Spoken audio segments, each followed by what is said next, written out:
13h à Cotonou, 12h en temps universel.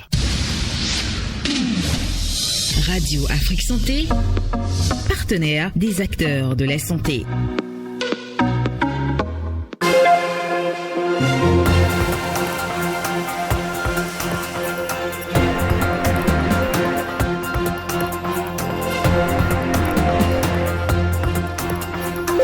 Bonjour à tous, bienvenue à ce journal sur Radio Afrique Santé. Au sommaire de ce lundi. Il s'est ouvert depuis le mercredi dernier un symposium sur la lutte contre le terrorisme et l'extrémisme violent. Plus de précisions dans ce 13h. Et puis en page santé, on s'informe sur les risques liés au cancer du poumon.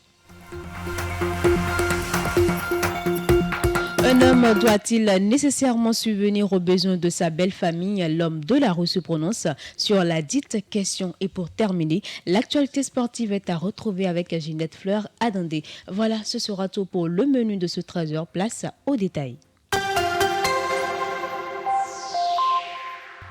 À nouveau, bonjour à tous. On démarre cette édition avec cette actualité. Le président de la Criette, Cyriaque Dossa, a le samedi 23 novembre 2024 présenté des éclaircissements concernant les dossiers relatifs à la protection de la santé des individus traités par sa juridiction depuis la création.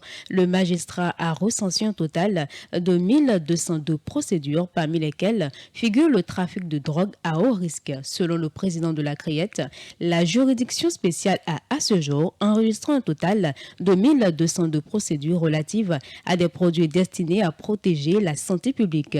Il a classé ces affaires en 3 catégories d'infractions. Face à ces infractions, le magistrat a souligné les sanctions prévues par la législation en matière de répression. Les contrevenants, a-t-il précisé, peuvent être passibles d'une peine d'emprisonnement ferme, d'une amende ou d'une sanction patrimoniale. Cependant, cette dernière paraît comme la plus vertueuse aux yeux de la Criette, tout en étant périlleuse sur le prévenu. Parlons d'un autre sujet à présent. Le Bénin intensifie les initiatives pour mettre un terme au terrorisme et l'extrémisme violent. Partant du principe que la violence et les armes ne pourraient venir à bout de ce fléau, les organisations de la société civile ainsi que l'Église catholique accompagnent le gouvernement à travers un symposium sur le terrorisme. L'objectif est de relever les stratégies pouvant permettre de sécuriser les frontières béninoises, participer à la déradicalisation et à la lutte contre l'extrémisme violent, quelle que soit sa forme. Les détails dans cet élément réalisé par Ginette Fleur Adandé. Autrefois perçu comme une menace lointaine, le terrorisme est désormais une réalité au Bénin, surtout dans le nord du pays. Les voix les plus autorisées insistent de plus en plus sur l'importance d'une approche globale et durable pour combattre le phénomène. C'est le cas du père Eric Aguemdé, prêtre et président de l'Institut des artisans de justice et de paix, IAJP, initiateur du symposium sur le terrorisme qui a pris fin vendredi dernier. Le fond du problème du terrorisme, c'est l'injustice, la pauvreté, l'exclusion. Il faut le traiter en supprimant ses causes. Car un pays qui entretient l'injustice, l'exclusion, la discrimination, le chômage, la misère, ne peut que faire le lit des intentions irritantes et révoltantes qui terrorisent l'opinion publique. Bonne gouvernance et lutte contre le terrorisme, responsabilité des acteurs nationaux. C'est le thème de ce symposium qui a réuni à Cotonou divers acteurs préoccupés par les mécanismes à mettre en place pour venir à bout du terrorisme. Pour le spécialiste des questions de sécurité, Massim Dacroze, c'est une chose de renforcer l'armée, mais l'autre est de travailler à sensibiliser les jeunes qui sont des cibles faciles. Ces jeunes qui se laissent manipuler, qui généralement ne savent même pas de quoi il s'agit, mais qui, parce qu'ils font face à des difficultés, deviennent des proies faciles. Évitons le piège qui risque de se refermer autour de nous, de dire bon, c'est pas à côté de moi, c'est encore loin. C'est la pire des erreurs. Le terrorisme est un mal systémique qui anéantit tout élan de développement et reste donc un problème d'État, et il faudrait des mesures et des actions convergentes et transversales pour y faire face. Quelques participants venus du nord du Bénin rencontrés à la fin du symposium. Mes impressions sont bonnes parce que d'abord les acteurs qui sont invités ici, j'avoue qu'ils sont vraiment bien identifiés par rapport au sujet. Et rentrer chez nous, je crois qu'on va mettre tout en œuvre pour que la sensibilisation continue.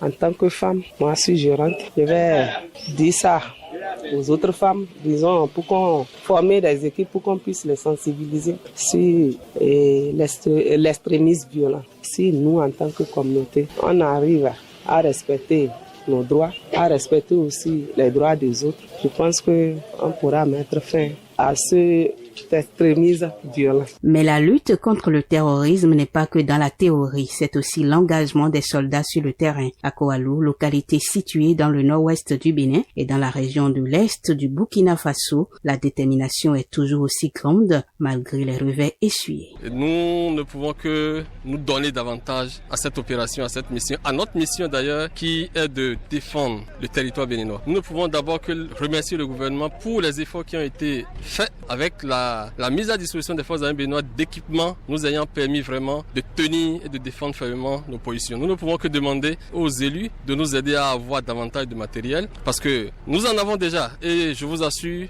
ça nous aide beaucoup sur le terrain. Ces derniers jours, les villes frontalières dans le nord ont été le théâtre de plusieurs affrontements entre forces de sécurité et population. Des décès sont déplorés. Selon plusieurs observateurs, ces événements sont de nature à enflammer la situation sécuritaire déjà très vive. D'autres nouvelles sur le plan national et c'est à travers cette compilation présentée par Carmen Rodéou. Cette compilation de l'actualité nationale démarre par le renforcement du partenariat culturel entre la France et le Bénin. Les deux nations ont signé vendredi dernier 2 accords d'un montant total de près de 36 milliards de francs CFA dans le cadre d'un financement budgétaire de politique publique dédié au secteur de la culture. La signature des accords a été faite par le ministre béninois de l'économie et des finances, Romualdo Wadaï, et la directrice de l'agence française de développement au Bénin, Laure Gerbert. Le ministre du Tourisme, de la Culture et des Arts, Jean-Michel Abimbola, était également présent. Ce nouvel accord vise à mettre en œuvre des réformes significatives pour structurer et dynamiser les filières culturelles et artistiques. Le financement va soutenir la structuration et la professionnalisation du secteur culturel en maximisant sa contribution à la croissance économique. Il va prendre en compte le développement de l'accès à la culture en faisant la promotion de la diffusion et l'accès aux arts pour tous. Un programme complémentaire de coopération technique sera également mis en place pour renforcer les capacités des ministères et agences impliquées dans l'exécution de cette politique culturelle. Toujours sur le plan national, MTN Bénin lance officiellement les services 5G. La 5G a vu le jour vendredi dernier en présence d'une délégation de l'Agence de régulation des communications électroniques et des postes ARCEP et des partenaires techniques et commerciaux, des directeurs généraux des entreprises privées et publiques. Le lancement de ce service fait suite à l'autorisation de l'ARCEP en vertu d'une décision permettant aux opérateurs de déployer la technologie 5G à l'échelle nationale. Selon la direction générale de MTN Bénin, la 5G introduit une connectivité plus rapide et plus fiable, améliorant la vie de tous les jours avec la diffusion en continu de vidéos haute définition, des jeux en ligne ultra réactifs ou le téléchargement de fichiers volumineux en quelques secondes. La 5G est déjà disponible dans certaines zones de Cotonou et de Calavi. L'opérateur entend éteindre progressivement la couverture à l'ensemble du pays. Le réseau GSM MTN devient alors le premier opérateur à lancer la 5G commerciale au Bénin. Et pour finir, la ministre de l'Enseignement supérieur et de la Recherche scientifique, Éléonore Yahi Ladekan, était devant la commission budgétaire de l'Assemblée nationale ce vendredi. Elle a présenté le budget prévisionnel de son ministère pour l'année 2025 qui s'établit à 93,7 milliards de francs CFA, soit une augmentation de 15,1% par rapport à l'année précédente. La ministre d'État a souligné que cette augmentation vise à améliorer les conditions de formation dans le secteur de l'enseignement supérieur et à renforcer la recherche scientifique et l'innovation. Le projet de budget est structuré autour de 4 programmes principaux. Le premier concerne le pilotage et le soutien au service du ministère. Le deuxième programme se concentre sur l'enseignement supérieur avec des initiatives pour renforcer les offres de formation afin qu'elles répondent mieux aux besoins du marché du travail. Le troisième programme est dédié à la recherche scientifique et à l'innovation. Et le quatrième programme aborde la vie estudiantine avec des projets pour améliorer les infrastructures et les services offerts aux étudiants. Selon Éléonore Yahi Ladekan, Ces initiatives s'inscrivent dans une volonté plus large du gouvernement d'accroître l'efficacité des universités publiques du Bénin et d'assurer une meilleure qualité d'enseignement. Page santé à présent, le cancer du poumon, je l'annonce en titre, est un type de cancer qui commence lorsque des cellules anormales se développent de façon incontrôlée dans les poumons. Il s'agit d'un problème de santé grave qui peut causer de graves dommages et la mort. Quels sont les signes d'alerte de cette affection? L'oncopulmonologue David Blanchard nous renseigne. Le cancer du poumon, c'est le cancer malheureusement qui va engendrer le plus de décès parmi tous les cancers. Quand on regarde chez l'homme, en termes d'incidence, c'est le deuxième cancer après le cancer de la prostate. Quand on regarde chez la femme, c'est le troisième cancer. Cancer du sein, quasiment 4 fois plus de cancer du sein, ensuite le cancer colorectal et le cancer du poumon. Par contre, c'est le cancer le plus meurtrier, que ce soit chez l'homme ou que ce soit chez la femme. C'est une vraie priorité en termes de santé publique. Le moindre signe sur le plan respiratoire, anormal, de la toux alors qu'on n'avait jamais de toux parce qu'on n'est pas fumeur, une majoration d'une insuffisance sur le plan respiratoire, une gêne à l'effort, des douleurs anormales sur le plan thoracique parce qu'on a craché un petit peu de sang. Globalement, c'est pas normal chez le non-fumeur. Il faut aller chez le médecin, il faut aller chez le pneumologue, le médecin généraliste. Éventuellement, s'il y a un doute sur un problème infectieux, peut-être qu'il va vous donner une antibiothérapie pendant une semaine. Soit ça passe et auquel cas, on peut rester comme ça. Si vraiment ça perdure, malgré un traitement d'épreuve, il faut pas persévérer. Il faut aller d'emblée faire une imagerie. Faire une imagerie, ça veut dire faire un scanner. Et dans un certain nombre de cas, malheureusement, on va découvrir une anomalie sur le plan pulmonaire. C'est généralement une anomalie isolée si on la prend suffisamment tôt. Et à ce moment-là, on va pouvoir potentiellement faire un traitement local, faire une chirurgie et vous guérir de ce cancer du poumon. Chez le sujet tabagique, il faut être très prudent. On sait que c'est des sujets éventuellement avec une insuffisance respiratoire, une BPCO, des bronchites, des épisodes de surinfection et de la toux. Ce qu'il va falloir prendre en compte et ce qui doit nous alerter, c'est tout signe anormal ou en tout cas qui n'est pas habituel. C'est-à-dire qu'une toux qui va persister, une fièvre qui va persister, quelques crachats sanglants, des douleurs thoraciques anormales. À ce moment-là, il faut réaliser très rapidement une imagerie. Si on doit faire une imagerie, c'est un bilan sur le plan scanographique. Et puis, santé toujours, les anévrismes se produisent souvent au niveau du cerveau, de l'arrière du genou, de l'intestin ou de la rate. La rupture d'anévrisme peut entraîner une hémorragie interne ou un accident vasculaire cérébral et peut parfois être fatal. Aujourd'hui, nous nous intéressons à l'anévrisme cérébral et c'est Zachary Kamal, DES Neurologie, qui nous en parle dans cet entretien avec Ola Grassadji. La rupture d'anévrisme, une affection encore mal connue dans cette partie du monde, ne fait pas moins de victimes. Dites-nous, Monsieur Kamal, c'est quoi la rupture d'anévrisme? D'abord, avant de parler de rupture, je vais d'abord décrire ce que c'est qu'un anévrisme. L'anévrisme, c'est une malformation vasculaire, habituellement artérielle, qui peut toucher tous les artères au niveau de l'organisme, mais au niveau cérébral habituellement, ça touche les artères cérébrales, dont les vaisseaux qui irriguent le sang vers le cerveau. Ces artères sont assez importantes pour l'alimentation du cerveau, si on va être plus simple.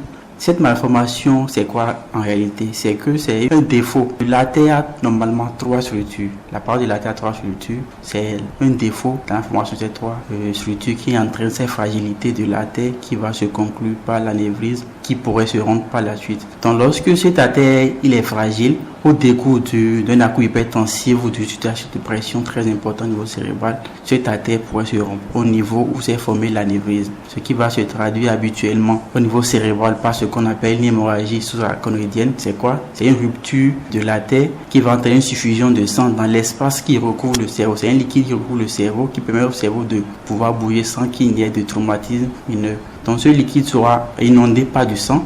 Quelles peuvent être les causes et comment se manifeste le mal? Habituellement, la formation d'anévrisme, d'abord, elle est généralement acquise. Il y a des formes qui sont congénitales. Acquises, c'est que cette manifestation survient au cours du développement de la personne, ou c'est congénital, inédit, systématique. On a une fragilité de la paroi des artères. Donc c'est beaucoup ça. Il n'y a pas d'autres causes vraiment décrites en dehors de ces 2 grands groupes. Les premiers signes, c'est les céphalées, les maux de tête. Les céphalées qui sont d'habitude intenses, qui surviennent en cours de tonnerre avec des signes associés comme des nausées, vomissements. Parfois, le bruit, la lumière qui accentue ces symptômes. Si c'est un patient qu'on voit en consultation, on va vous retrouver ce qu'on appelle habituellement un syndrome méningé. C'est une nuque qui est assez raide, qu'on ne peut pas mobiliser, accentuée, qui accentue la douleur initialement, avec d'autres signes cliniques qu'on retrouve à l'examen, qui permet de retenir le diagnostic d'hémorragie sous-arachnoïdienne, qui est l'une des manifestations importantes de la rupture d'anévrisme.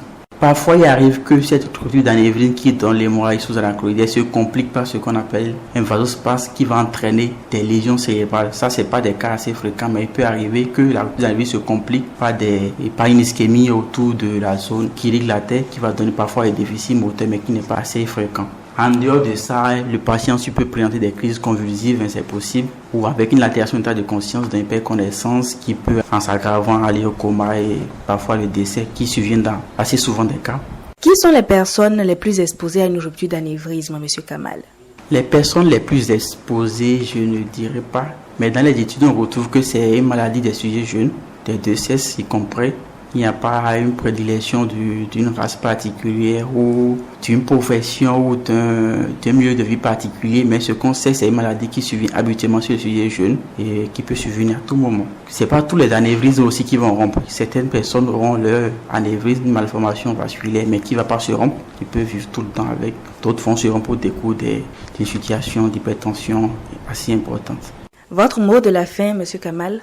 Tout patient qui présente, toute personne qui présente une céphalée, une maux de tête de survenue brutale, assez intense, inexpliquée, inhabituelle, il faut qu'il consulte systématiquement dans un service d'urgence afin qu'on puisse diagnostiquer si avec le cas une hémorragie sous-arachnoïdienne qui serait la conséquence d'une rupture d'anévrisme.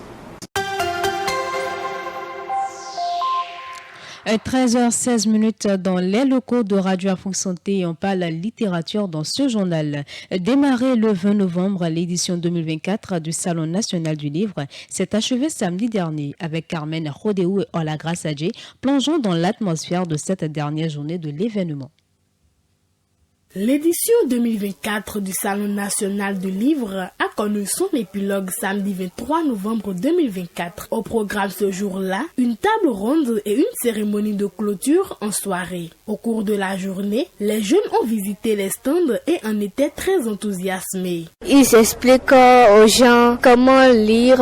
J'étais très contente. On disait des mots aux personnes et on disait d'épeler ça. C'était très bon. J'aimerais aussi participer l'année prochaine. Je suis vraiment content d'être venu. C'était intéressant. C'était bien animé. J'ai aimé et j'aimerais bien revenir l'année prochaine. Je suis très contente d'avoir passé toute la journée et je suis aussi très contente d'avoir acheté des livres pour lire. J'aimerais bien revenir. C'est bien animé. Il y a des livres par-ci, par-là. C'était très bien animé. J'ai aimé les livres parce que c'est des livres édifiants, éducatifs. J'ai vu mon enfant grandissage avec la loi de Junior de Guénon, Kaivi, la domestique. J'ai vu plusieurs livres. L'année prochaine, si mes parents acceptent que je vienne, moi je vais venir. Parce que c'est une association que nous devons tous aider pour son développement. Placé sous le thème littérature de jeunesse, le monde des petits dévoreurs de mots, le Salon national du livre 2024 s'est orienté vers la jeunesse. Mais la principale cible de l'événement a-t-elle effectué le déplacement? Quelques tenanciers de stand s'expriment. Il y a eu beaucoup d'affluence durant ce salon. Il y a eu beaucoup plus de délégations d'école. Donc il y a beaucoup plus de jeunes qui étaient là, des élèves et également des étudiants. C'est vrai qu'il y avait des adultes, mais le nombre n'était pas comparable aux jeunes gens qui étaient présents sur le salon. Il n'y a pas eu trop d'affluence. Franchement, il faut le dire. Jusqu'à aujourd'hui même, on n'a pas connu d'affluence. Et puis, je crois qu'effectivement, il y a eu plus de jeunes que d'adultes. Malheureusement, les jeunes ou bien les enfants ne peuvent pas acheter les livres et c'est les parents qui doivent les acheter. Si à la prochaine édition, les organisateurs peuvent faire une sensibilisation beaucoup plus axée sur les parents ou bien les directeurs d'école afin que les enfants puissent être accompagnés par les parents. L'événement a réuni des maisons d'édition aussi bien béninoises que togolaises. Béninois et togolais sont satisfaits et se remémorent des souvenirs d'enfance. Ils ont accueilli, c'est bien organisé, les stands sont bien faits, les allées aussi, l'animation, c'est correct. J'ai beaucoup apprécié ce salon qui est une occasion pour les enfants, les jeunes et les adultes de pouvoir découvrir des livres. Et c'est un salon qui promeut les livres, la lecture et tout ce qui va avec. C'est une occasion de découverte, surtout pour moi, adulte, de me replonger encore dans les joies de la lecture.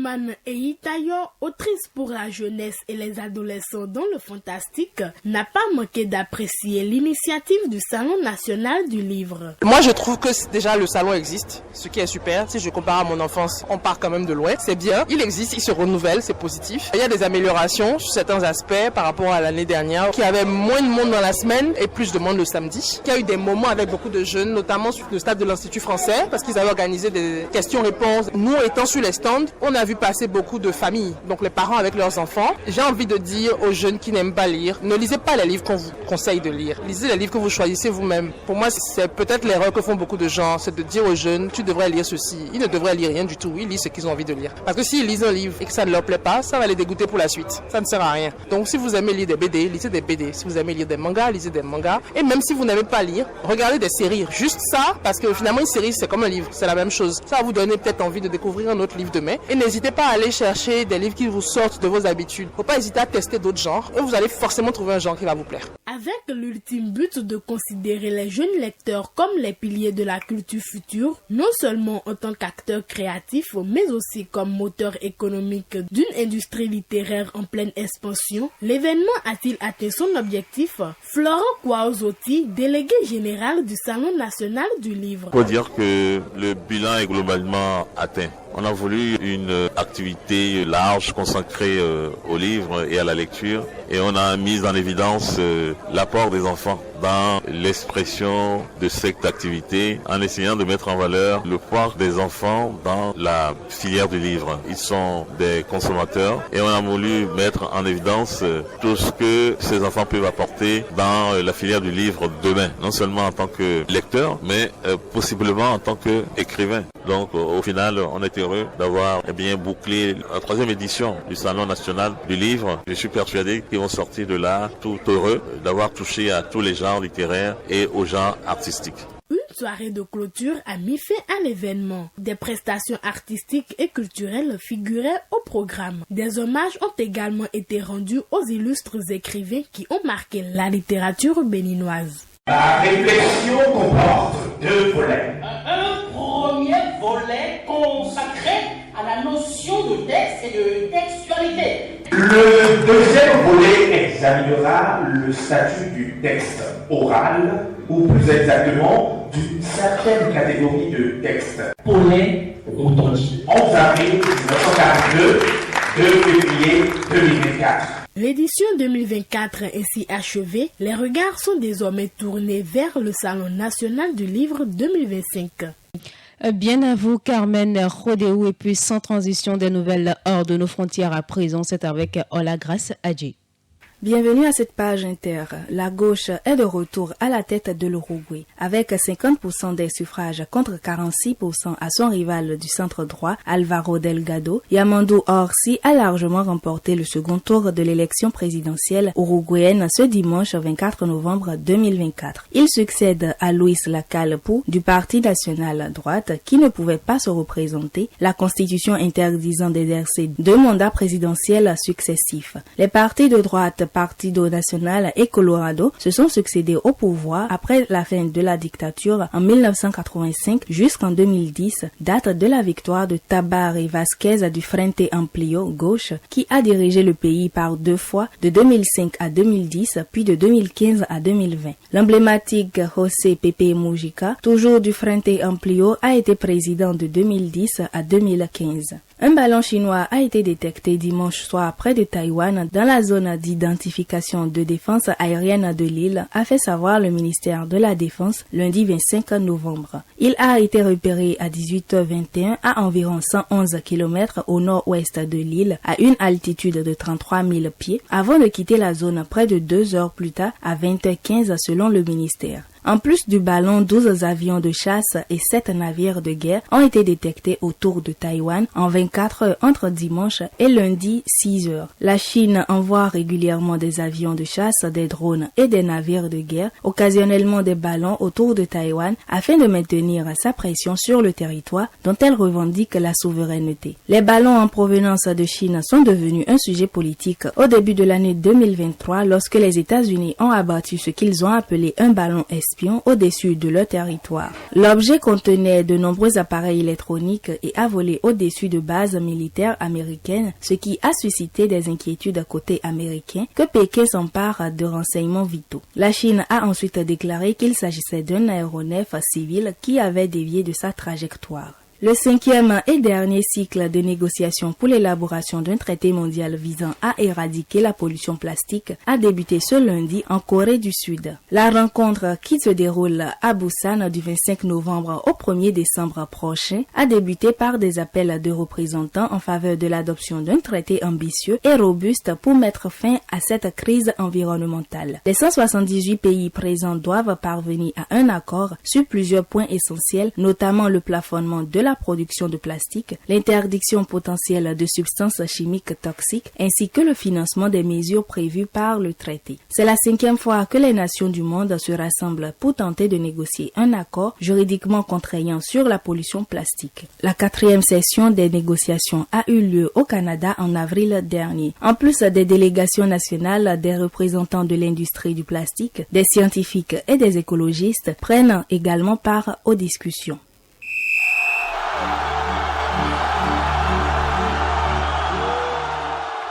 Et le coup de sifflet qui annonce la page sportive de cette édition, sélectionnée parmi les 5 finalistes pour le titre de joueur africain de l'année, plus communément appelé Ballon d'Or africain, l'international marocain Achraf Hakimi a dévoilé ses ambitions. Suivons plutôt. Lundi, la Confédération africaine de football a dévoilé la liste des 5 finalistes pour le titre de joueur africain de l'année, qui sera décerné le 16 décembre prochain à Marrakech, au Maroc, à l'occasion de la cérémonie des CAF Awards. Présent dans cette sélection finale, aux côtés du serial buteur guinéen Guirassy, du 14e du dernier Ballon d'Or, le Nigérian Ademola Lookman, du champion d'Afrique ivoirien Simon Adengra et du nommé pour le prix Yashin, le gardien sud-africain Williams Achraf Hakimi peut-il rêver d'un sacre à domicile? Interrogé par le Média Brut au sujet de sa nomination, le médaillé de bronze aux Jeux Olympiques de Paris a d'abord tenu à exprimer sa fierté de figurer au sein d'un cercle très restreint. Invité ensuite à livrer ses ambitions, le lion de l'Atlas a annoncé les couleurs. J'espère pouvoir le gagner, mais si ce n'est pas le cas, je suis content d'en être là et cela me donne envie de continuer à travailler, a-t-il déclaré. Avec son parcours aux Jeux Olympiques, la demi-finale de la Ligue des Champions avec le PSG et ses récentes prestations en sélection, le Parisien a plusieurs arguments en sa faveur. Il s'annonce cependant difficile de lutter avec plusieurs de ses adversaires. Les 2 grands favoris d'ailleurs, le Guinéen et le Nigérian. L'élimination prématurée du Maroc à la CAN 2023 en raison notamment de son échec sur pénalty contre l'Afrique du Sud en 8e de finale risque aussi de jouer contre Achraf Hakimi. Toujours avec l'actualité sportive à 48 heures de son entrée en lice en phase pour la Ligue des champions africains face au TP Mazembe, une pluie de mauvaises nouvelles est tombée sur le MC Alger ce dimanche. Depuis 2 mois et le 2e tour préliminaire autour de la Ligue des champions face à l'US Monassi, le champion d'Algérie en titre se trouvait en effet menacé ce soir-là pour sa première en match officiel dans son nouveau stade à l'Île-à-Pointe à Douéra. De graves incidents avaient été déplorés en raison d'un afflux massif de supporters mal gérés. Des affrontements avaient eu lieu avec les forces de l'ordre, des sièges avaient été détruits et des fumigènes lancés sur le terrain pendant le match. Victime d'une chute mortelle, un jeune supporter était même décédé, renforçant la polémique. 2 matchs à huis clos et une grande pour le MCA. Face à la gravité des incidents, le jury disciplinaire de la Confédération africaine de football a décidé de sévir. Le MCA a ainsi été condamné à 4 matchs à huis clos, dont 2 avec sursis, qui seront appliqués en cas de nouvel incident durant les 12 prochains mois, ainsi qu'à $50,000 d'amende. Si le club entraîné par Patrice Baumel débute la phase de groupe de Ligue des Champions par un déplacement sur le terrain du TP Mazembe mardi, le doyen devra en revanche faire sans ses supporters pour les matchs à domicile contre les Tanzaniens le 7 décembre et les Soudanais en 3e journée, c'est-à-dire le 14 décembre. Un gros gâchis en perspective à moins que l'appel du club n'aboutisse, tout en annonçant les sanctions prononcées à son encontre dimanche. Le Mouloudia a en effet indiqué qu'il conteste cette décision pour sa défense. Le MCA a expliqué que les incidents ne seraient pas de ce sont faits, mais le fruit de défaillance dans le dispositif sécuritaire et l'accès au parking. C'est une affaire à suivre donc. Et c'est avec cette note sportive que s'achève ce bulletin d'information sur Radio Afrique Santé. Merci à Parfait Afodéou et à Samuel Kora pour la coordination technique et éditoriale. Au micro, je suis Mathilde Animon. Bonne suite d'écoute sur Radio Afrique Santé.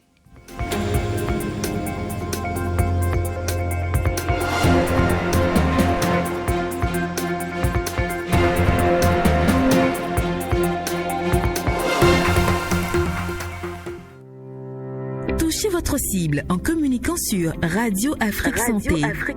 Contactez notre service commercial au 00 229 57 00 00 60 ou sur contact@webafriquesanté.com pour la conception, l'enregistrement, la production et la diffusion de votre spot publicitaire.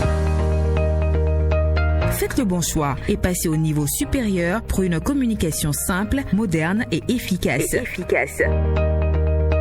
Nous sommes à votre disposition pour toute question. Radio Afrique Santé, votre santé, notre priorité.